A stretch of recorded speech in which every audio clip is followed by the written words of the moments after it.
Vanilla. Yes, I am. She's the mascot She for is the the WASP. mascot, and she was developed by Walt Disney. The character comes from a book by Roald Dahl, and Disney had bought the rights to the book with the idea of making a movie, but they never got around to it. And so Vanilla is a female gremlin, and if you know pilots, pilots can be a little superstitious sometimes, and when things went wrong and you couldn't explain why, it meant there were gremlins in the engine. I had a gremlin of my own with my brakes. Yes, Oh, the yeah. other day. That's not good. Yeah. That's not good. And so, Yeah. male gremlins are generally seen as destructive, but female gremlins are helpful. And Oh. so, Fifinella is watched over the girls, and they call her Fifi for short. And sometimes things weird happen around here, like the lights above the bathroom. Sometimes we'll blink on and off for no reason, or things fall in the shop. And we always say that's Fifi doing that. That's not very helpful. Not always, but she usually lets herself be known. Let you Yeah. know she's around. She's keeping an eye on stuff. Roger that. Yeah. So these are the leaders of the WASP. Nancy Harkness Love and Jackie Cochran were kind of the founders. Two women with aviation backgrounds who had the same idea, just a little bit different approach to it. But both of them saw the potential for women to take over non-combat flying roles. And so Jackie Cochran was pretty much a self-made woman. She grew up very, very poor. Started working at 10 in a cotton mill, but had pulled herself up by her bootstraps, gotten in the cosmetics industry, become a very wealthy woman, and that allowed her to have some pretty important political connections, mainly the Roosevelts. And so that got her an introduction to Hap Arnold, who was head of the Army Air Corps, and she went to him with this idea of women flying and taking over these non-combat roles. It's pretty early in the war at that point. It's early 42. Hap's not convinced that we'll need to use the women. He believes that there will be enough male pilots. And so he tells her no. And he says, but why don't you go over to Great Britain, see what they're doing over there, because they're doing the same kind of thing. Check it out, and then report back. He says, we're sending some B-17s. If you fly one of those over there for us, you can go with that group and find out about it. And she said, but you won't do anything without me being involved. And, oh, yeah, sure. Yeah, no problem. So actually, even before Jackie talked to Hap Arnold, a guy named William Tunner, who was in charge of Air Transport Command, had seen the writing on the wall. He knew that there were not near enough pilots. And even before the war started, he was trying to figure out how they were going to fill this need. One of his junior officers, a guy named Robert Love, was married to Nancy Harkness. And Tunner says, hey, Robert, your wife flies, doesn't she? And he goes, yeah. And he says, well, you think she knows some women pilots who might be interested in flying for us? And he says, you need to talk to her. And so he went to her, and she said, actually, I have a list. And so Tunner knew that they were going to have to get okay from Arnold to do it, but he put Nancy on his staff, and they began drawing up plans. So once it was okay, they'd be ready to take off. Now, Nancy's idea was to take women who already had a tremendous amount of aviation experience. 500 hours, the first 13 of them had over 1,000 hours of flight time each. So these are women who have been flying a lot. Wow. And her idea was to make it into a small unit of expert flyers. Jackie Cochran's idea was to take women with some aviation experience and then train them up to fly the Army way. So you had a little bit different approach.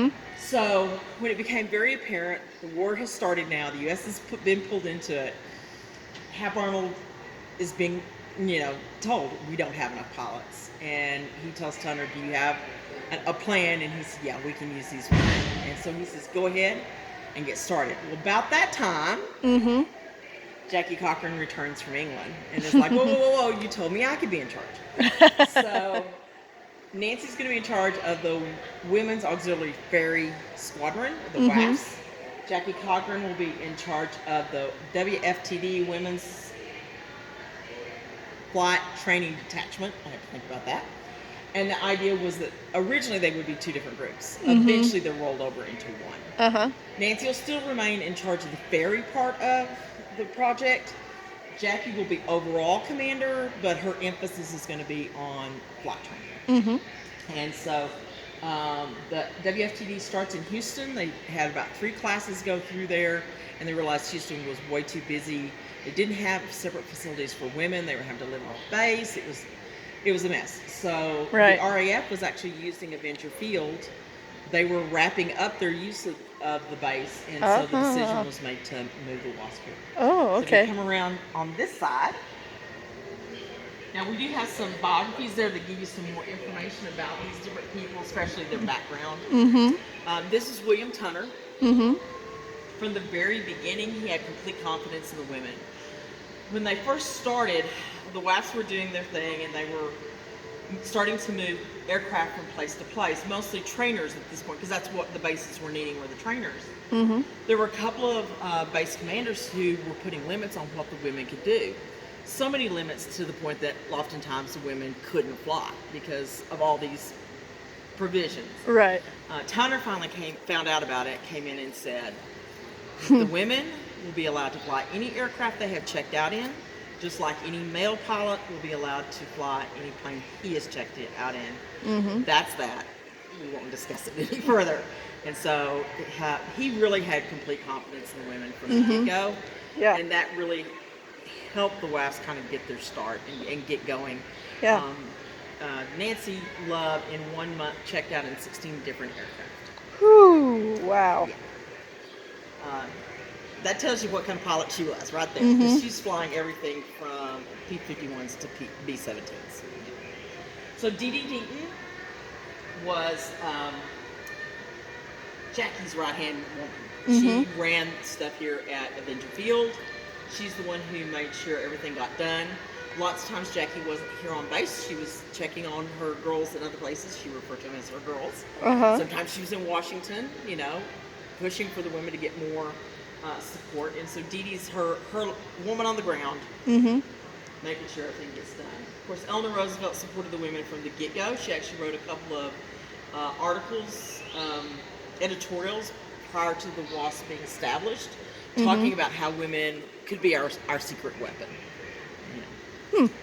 So once women started arriving at Avenger Field, we see them coming from pretty much every state in the Union at that time. Oh, wow. They came from very different backgrounds. A lot of them were waitresses and girls who worked in dress shops and women who worked as secretaries. They had a girl who was a rockette. They had another one who's a blackjack dealer in Las Vegas. There were some women who were married and had kids, but they wanted to do their part for the war effort, and so they were willing to come out in the middle of nowhere, West Texas, in order to do that. That's cool. So 25,000 women applied to train. A little less than 2,000 were accepted into the program, and just a little over 1,000 actually graduated the program. Wow. Now, the girls were expected to provide pretty much everything that they needed.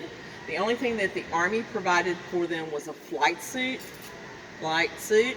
It was actually just some work coveralls. We have one over here. And the girls called them zoot suits. They were all Army surplus, and they came in one size, 44 long. Oh, wow. So that's why you often see them with the sleeves rolled up, the pants legs rolled up, belts around them, just to make them kind of workable. Oh, I didn't get your name. Oh, I'm sorry. I'm Beth. Hi, Beth. I normally wear a name tag, and I forgot to put it on this one. Oh, okay. Yeah. But they pretty much provided everything for themselves. Now, after they graduated, Jackie went out of her way to make sure that they had proper uniforms. And so she went to Bergdorf Goodman, which is a big store in New York City, and had them design the Santiago Blues, which becomes their official suit. And I'll show you that one over here, where the process of changing a display here. These are just some different clothes. Now, for the girls here at Avenger Field, they wore what was known as the general whites for anything dress. And that was just a pair of khaki pants and a white shirt. Lots of times, if you look at pictures, you'll notice that they all have different shoes because the Army didn't provide them with shoes. They just the saddle shoes or whatever they happen to have. Wow. If you wanted a jacket after you got to the point where you were, you know, you got your wings, you paid for that yourself. They did provide the little field cap, but that was about it. These are the Santiago Blues. These became the dress uniforms. Jackie Cochran paid for those out of her own pocket. Oh, wow. Every girl got 2. This was considered their flight suit. That was considered their dress uniform. I think I've seen B. Haydu wearing hers. Probably so. Yeah. And each girl was measured. They actually sent someone out and measured her for her suit, so they were tailored to her. If they wanted more than just these, they could get more, but they would have to pay for those. That cold weather flight suits, of course, for flying when they're flying high altitude or flying in cold situations. We showed the kids the different helmets. So that's when they're like ferrying the airplanes over to Europe? Well, they didn't go over to Europe. Oh, the girls were wait. not allowed to I thought. fly Okay, I outside thought. the country, but they Okay. did fly up in one of the places that they would drop off planes was Minot.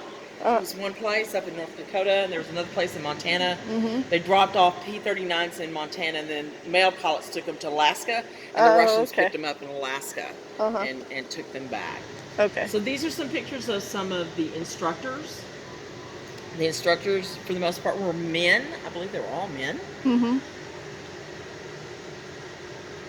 this is the uniform. They wore the crush hat, double-breasted suit, and then, of course, here's their flight dress over here. Again, khaki pants, white shirt, and jacket. They wore the Avenger Field patch with the buzzards on it.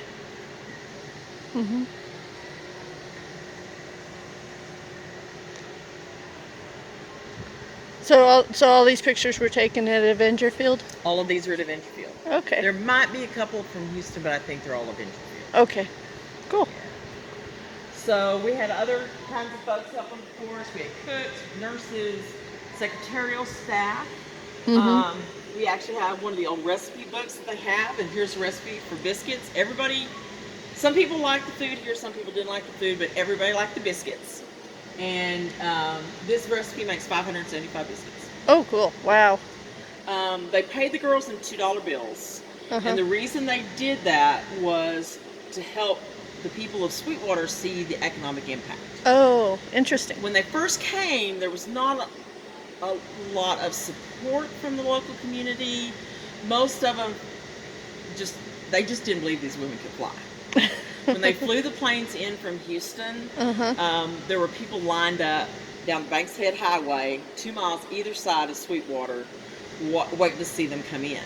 And the general consensus were they were going to be scattered to hell and back, and that if the planes arrived in one piece, they'd be flown by men.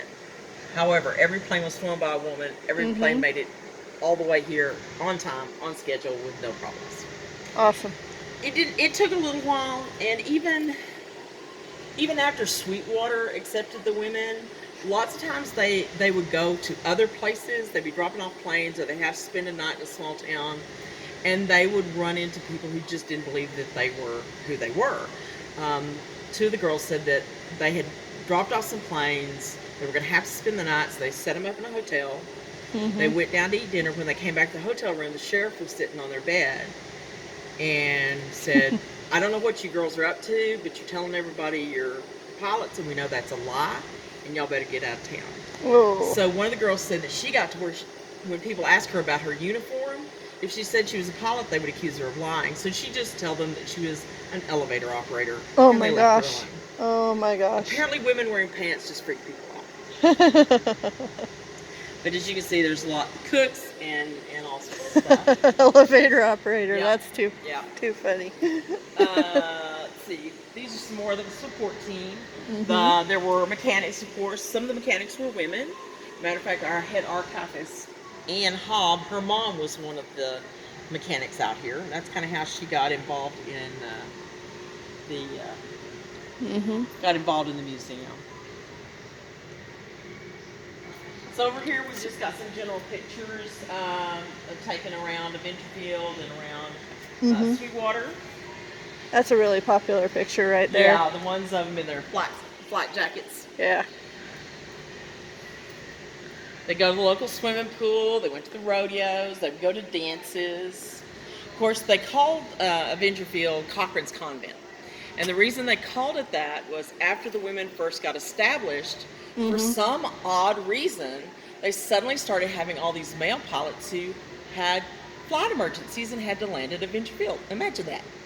And finally, the Army said, you can have your in-air emergency, but you are not landing at Avenger Field. You just find someplace else to sit yourself down. Oh, wow. And so they started calling it Cochrane's Convent. She was pretty strict. Dee Dee was pretty strict with the girls because everything that they did reflected on the unit. And they were constantly afraid that they were going to get shut down.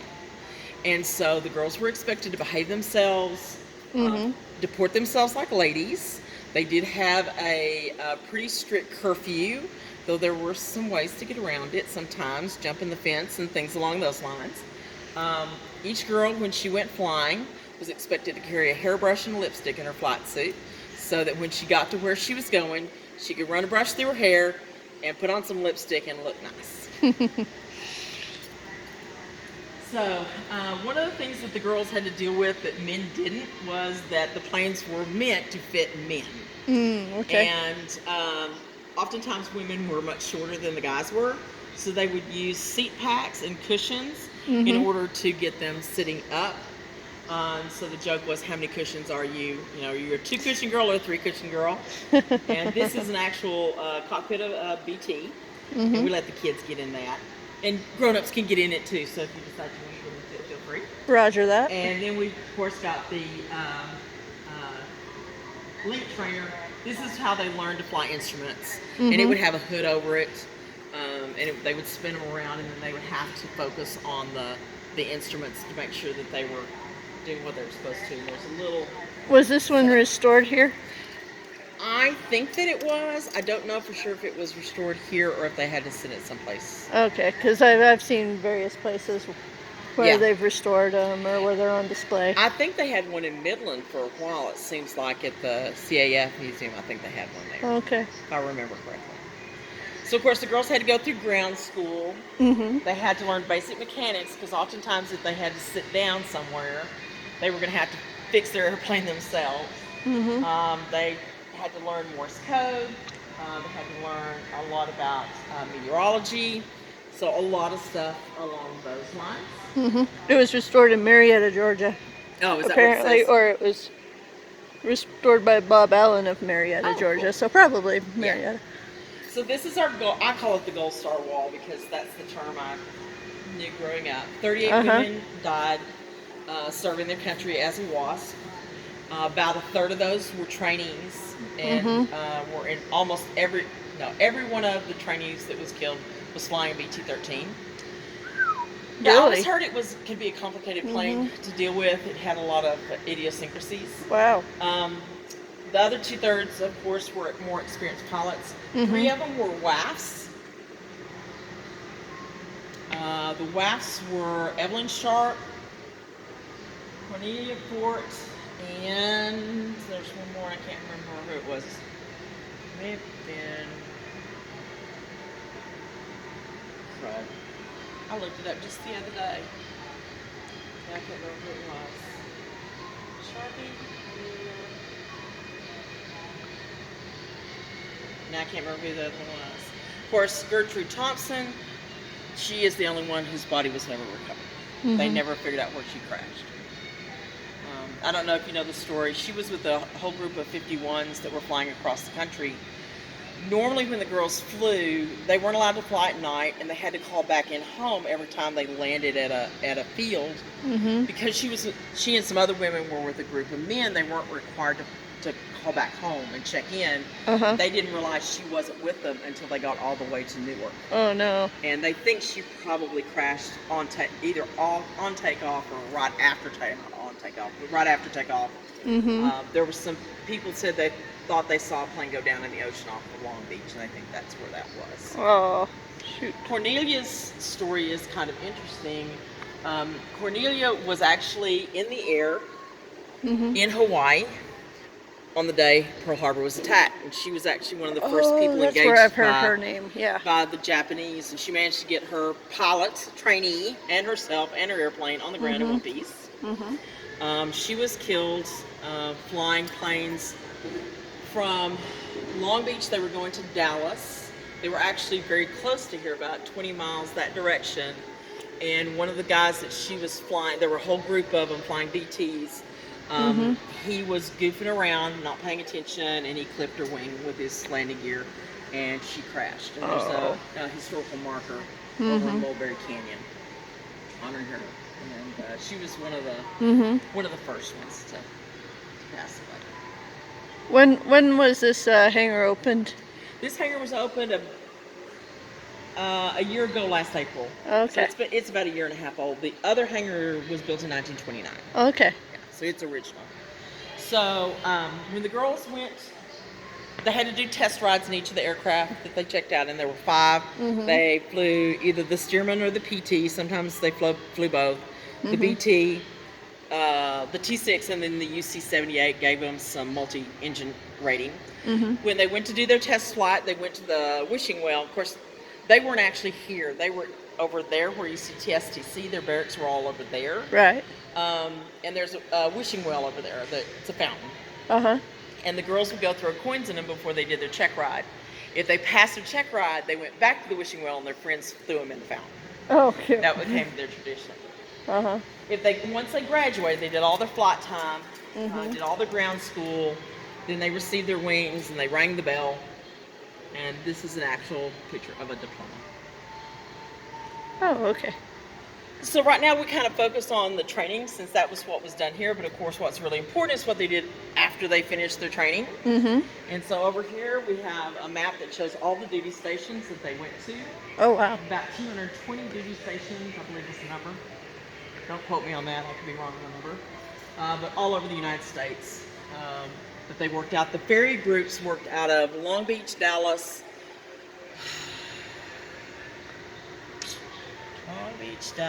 dadgummit, Romulus in Michigan, and where's the other one? I want to say Newark, but it wasn't Newark, but it was somewhere close, up in the Northeast. And that's where the ferry groups worked. And of course, that's what they're best known for, is their ferry work. I always tell kids when I do the tours with them that for most male pilots, once they got past training, they specialized. They were either a cargo pilot, they were a bomber pilot, they were a fighter pilot. Right. And they might fly 2 different kinds of fighters, or they might fly 2 different kinds of bombers, but some guys flew one type the whole war. For the ferry pilots, they had to be able to fly anything, step from one to the other. Right. And in the course of the war, the WASP flew all 77 airframes that were used by the U.S. Army during the war. I read a story, and I think it was, again, my memory's not as good as it used to be. My mind's a steel trap, but it's a little rusty. I think it was Betty Gillies. She had flown a 51 in to drop it off, and they said, "We need you to fly this P-38. Now, I don't know if you know much about P-38s, but they can be temperamental. And yeah, they're called the fork-tailed devil. Yeah, and they had a bad reputation of losing engines on takeoff. And so she said, well, I've never flown it before. And they said, here's the manual. Go out to the cockpit. We'll come run you through it. And so she skimmed through it. And they came out and walked her through it and said, do 3 touch and goes. If you feel comfortable, go ahead and take off. And she did. And I thought, okay, if you can go from a 51, which is considered a tricky plane, but a relatively easy plane to fly, to a 38, which is considered very temperamental, you probably know what you're doing, with that little training. Yeah. This lists all the stuff that they pretty did remarkable. besides the ferrying. They did tracking and searchlight missions, simulated strafing. I hear this one was a really fun one. Some of the girls were a little too enthusiastic, and they were told that they couldn't continue doing it because they flew too low and scared the guys on the ground too much. Smoke laying, chemical missions, radio control flying, basic instrument instruction, engineering test flying, which basically this means that they're flying planes that were repaired, that had been damaged and were repaired. They were the first ones to fly. They didn't have men fly them because they considered the men were too valuable. So the women did that kind of flying, and they said that was the most dangerous job they did. I saw a documentary, and one of the WASP who did that kind of work, she said, every time I got in one of those planes, I just hoped I could get to 1,000 feet, because that's when she could bail out. When she got to 1,000 feet, she knew, well, at least I can bail out at this point. Wow. She said, one plane, I just got off the ground, got above the trees, and I turned right back around, came back and landed. The mechanic came running up to me, and I just looked at him and said, nope, fix it. And then walked away. She said, I could tell by the sound it wasn't working. Right. Wow. They did a lot of utility flying, flying officers from here and there, that kind of stuff. A couple of WASP said that they learned real quick that if they were going to have to fly officers who were not familiar with the WASP, it was better to get in the cockpit and close the door and not let them know there were women flying until they got off. She said, I learned that the hard way when I had a guy get sick and throw up because he freaked out that a woman was flying the airplane. So, wow. Yeah, it's kind of crazy. So I see you have a uniform for one of the Thunderbirds? Yes, she is one of our board members. Oh, okay. Yeah. Cool. I don't know her actual name. It's over there, I'm sure. But it might Blaze be on is her. what we call her. Blaze is her call sign. Okay. But yeah, we get a lot of support from modern military pilots. We had a Girls in Aviation Day last Saturday, and we had I don't know how many C-130 female C-130 pilots showed up, or crew. There's a lot of females flying out of Dias. And had a whole group of them come over. 2 load masters. I think there were 4 pilots. A tech sergeant who was a mechanic. We had a Cobra pilot came. She actually just kind of happened to be here. Just wanted to come see the museum and found out what we were doing. I was like, oh yeah, I want to come see this, and talk to the girls about flying Cobras, which was really cool. Yeah, so we get cool. a lot of support. When we do homecoming, they come in a lot for that. Just talks a little bit about target towing over here. This is a handle off of a parachute. And the only way you could keep the handle on that parachute was if you carried it all the way to the ground. Otherwise, you wouldn't find it. It would come off after you pulled it. So apparently the WASP who pulled that parachute held on to it all the way to the ground. Interesting. Yeah. Are you familiar with the B-29 story? Doc or Fifi? Fifi. The Ladybird was this one in particular. Oh, okay. So, when the B-29 first came out, they had some real issues with it. And, what was it on this side? Yeah. Boeing actually lost one of their top test pilots flying the B-29. They lost him and his whole crew. And so it had a bad reputation. They fixed most of the problems with it. Not all of them, but most of them. But the pilots were refusing to fly the aircraft. And so Paul Tibbets was in charge of the program. Of course, he's the guy who dropped the bomb on Hiroshima. And he was trying to figure out how to get these guys to fly the plane. And so he decided that he was going to teach some WASP to do it. He walked into air base somewhere. I don't even remember where it was. There were a couple of WASP there.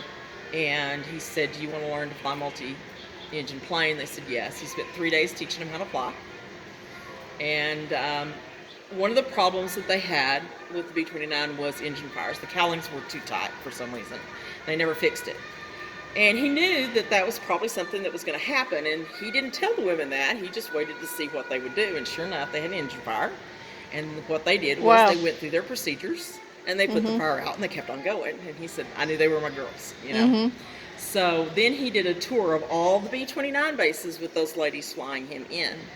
And he would tell them at the base, if you have any questions about flying this aircraft, the ladies would be more than happy to take you up and show you how it's done.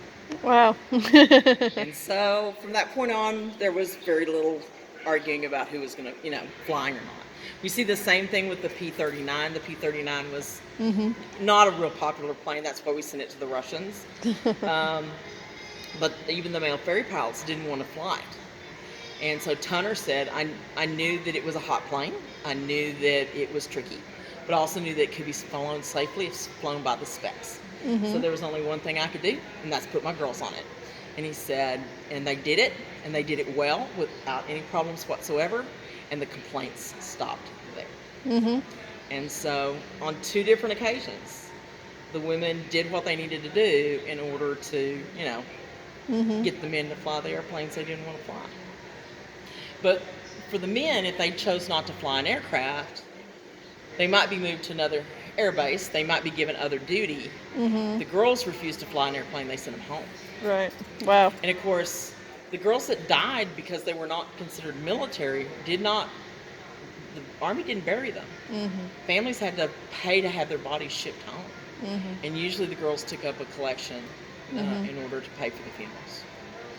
And so it wasn't until 77 that they received military benefits. And when it came time, Congress wanted proof that they had, you know, basically done military work. And they said, that's easy. We're on the orders. And sure enough, when they started, they had all this documentation every time. Male pilots were there, female pilots were there. You know, they were on the. They had to do everything the men did. The only thing that was different was that they were not. They couldn't be court-martialed. Oh. They could be fired. They could be sent home. Wow. But they could not be court-martialed. And that was the argument there. They're not really military if you can't court-martial them. Yeah, but they're on the orders and they're doing everything else. So. Wow. Yeah. So that's pretty much it. We've got, this is a really interesting thing, display that we did this year, celebrating women, black women in aviation. Black women were not allowed into the WASP. We did have some minorities. There were 2 Chinese American women, 2 Hispanic women, and 1 Native American. But when Cochran was asked about it, she said she felt like the gender battle was going to be big enough. And so there were several women who were very qualified, more than qualified, to apply for WASP. Willa Chappell ended up working at Tuskegee. I think there was another one,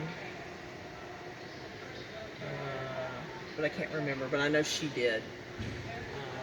And of course, Bessie Coleman was the first Black American woman to receive a pilot's license, but she had to go to France to do it. But again, it's one of those things where the black community kind of rallied around and supported each other, and there were black flight schools set up, and so eventually that's how a lot of black folks, both men and women, got an opportunity to fly. And we've got some other stuff on the back, more modern, some of the modern stuff. We got a WASP in the spotlight over there. There's a really good video in the Education Center. I highly recommend it. It treats you kind of like you're a prospective WASP, and it talks about that. And then in Hangar 2, we've got one of our aircraft and a few other things. So. Okay. I'll have to do that another time, but this is a really awesome tour. Thank you. Glad you enjoyed Thank you, Beth. If you have any questions, just let me know. Okay. I guess I would like to go see the T6. So. Okay. Well, the T6 is not over, it's a Stearman. Oh, it's a Stearman. Okay. We haven't got our... Was that restored in Ohio? I don't know, but I bet it says on the sign. Okay, because I think I know the guy that did the restoration for it. Yeah, we don't have a T6 yet. We're saving up for one. Yeah. We have there's a PT that's, I don't know if it's the museums or if it's owned by somebody who supports the museum, but we get it out here sometimes. We have a BT. She is currently in Granbury. She was going to Lancaster for an air show. Got temperamental and decided she wanted to land in Granbury, so they're working on her. And then we have a UC-78 that had a gear issue when we were taking her to be annualed, and she's in Lubbock getting repairs. Oh, dang. You know how warbirds are. They're little. Yep, They're kind of divas. I lived with T6s for a few years, so. You understand. If you have any questions, please let me know. Thanks a million, Beth.